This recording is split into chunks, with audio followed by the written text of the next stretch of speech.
जय हिंद मेरे प्यारे दोस्तों। आशा करते हैं आप सभी स्वस्थ और मस्त होंगे और आप सभी को आपके अपने YouTube चैनल समर्पण विद्यापीठ में तहे दिल से स्वागत है।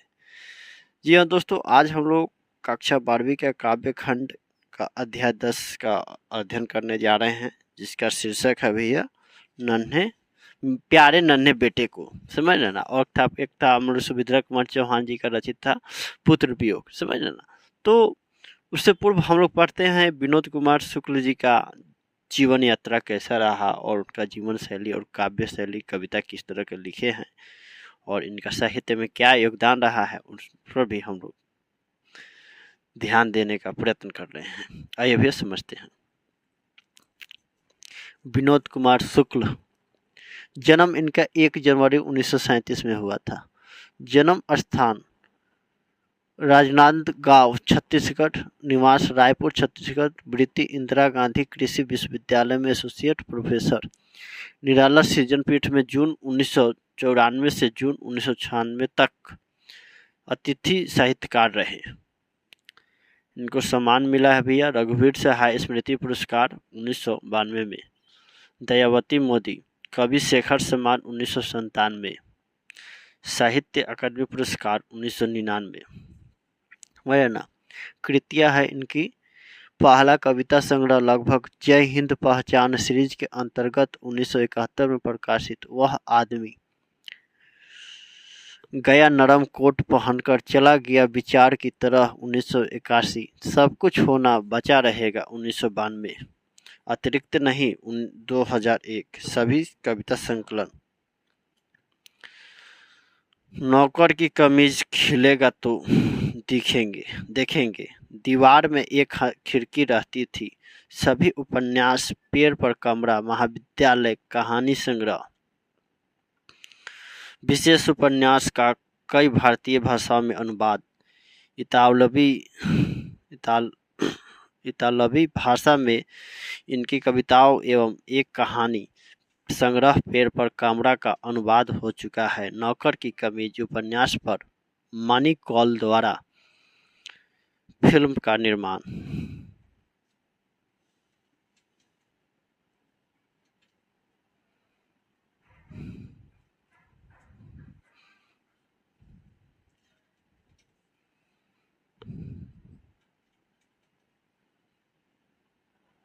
थोड़ा सा जूम कर लेता हूँ। चलिए, 20वीं सदी के 7वें-8वें दशक में विनोद कुमार शुक्ल एक कवि के रूप में सामने आए। समझे ना, इनका एक पहचान स्थापित हुआ। कुछ ही समय बाद उसी दौर में उनकी 2-1 कहानियां भी सामने आई। धारा और प्रवाह से बिल्कुल अलग देखने में सरल किंतु बनावट में जटिल अपने न्यारेपन के कारण उन्होंने सुधी जनों का ध्यान आकृष्ट किया था। अपनी रचनाओं में वे आपादमस्तक, मौलिक, न्यारे और अद्वितीय थे, किंतु यह विशेषता निरायस और कहीं से भी ओझी या थोपी गई नहीं थी। यह खूबी भाषा या तकनीक पर निर्भर नहीं थी, इसकी जड़ संवेदना और अनुभूति में थी और यह भीतर से पैदा हुई खासियत थी।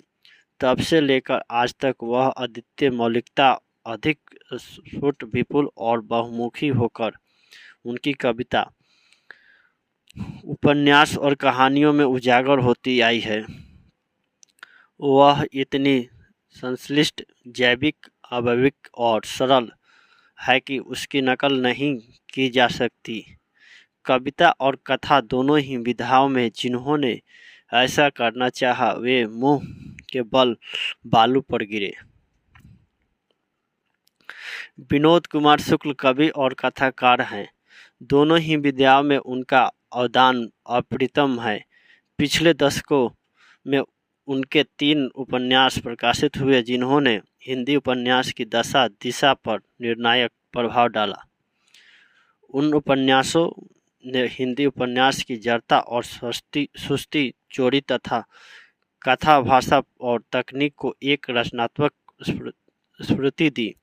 उनके कथा साहित्य ने बिना किसी तरह की विमुद्रा के सामान्य निम्न मध्य वर्ग के कुछ ऐसे पात्र दिए जिनमें अद्भुत जीवट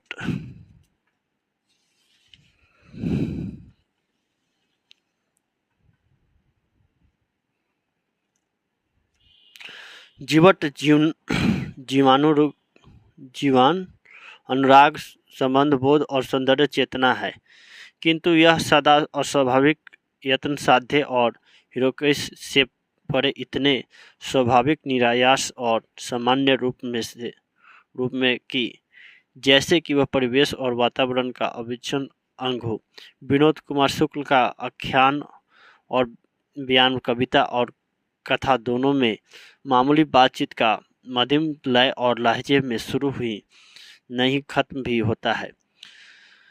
रोजमर्रे के सामान्य तो एक हद तक घिसे पीटे शब्दों में उनका समूचा साहित्य लिखा गया है। साक्षर या सामान्य शिक्षित किसी भी व्यक्ति को उनका साहित्य पढ़ते हुए कभी भी शब्दकोश देखने की जरूरत न पड़े। ऐसी भाषा है उनकी, पर उन्हीं शब्दों में एक अपूर्व चमक और ताजगी चली आई है और वे अपनी संपूर्ण गरिमा में प्रतिष्ठित दिखाई पड़ते हैं। विनोद कुमार शुक्ल खूब पढ़े जाते हुए किंतु सबसे कम विवेचित लेखक हैं। निश्चय ही यह भी उनकी अद्वितीयता और मौलिकता का एक और सबूत है। प्राकृतिक पर्यावरण, समाज और समय से उनकी संपत्ति किसी विचारधारा, दर्शन या प्रतीकता की मोहताज नहीं। समझे ना? उनकी संपत्ति पुराने महान कवियों, लेखकों सरीखी आज के समय में वे भारतीय साहित्य का अंग बन चुके हैं। समझे ना?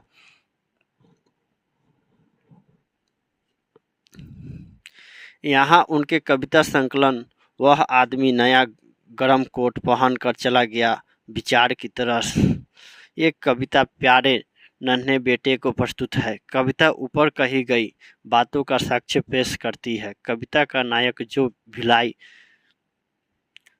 छत्तीसगढ़ का रहने वाला है, अपने नन्हे बेटे को कंधे पर उठाए अपनी नन्ही बेटिया से घर के भीतर जैसे कौतुकपूर्ण बातचीत करते हुए पूछता है कि बतलाओ आसपास कहाँ कहाँ लोहा है। लोहा कदम कदम पर और एक गृहस्थी में सर्वव्याप्त है। कविता के अंत में यह लोहा अनायास एक दुर्भेद्य प्रतिकर्थता ग्रहण कर लेता है। ठोस होकर भी वह हमारी जिंदगी और संबंधों में घुला मिला हुआ और प्रवाहित, वह हमारा आधार है। समझे ना? तो एक विचार है विनोद कुमार शुक्ल जी का, थोड़ा सा उसको भी हम लोग अध्ययन कर लेते हैं।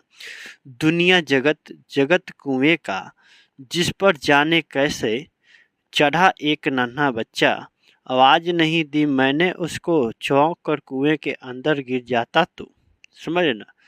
कह रहे हैं कि दुनिया जगत कुएं का, जिस पर जाने चढ़ा एक नन्हा बच्चा, आवाज नहीं दिया मैंने उसको, चौंक कर कुएं के अंदर गिर जाता तो।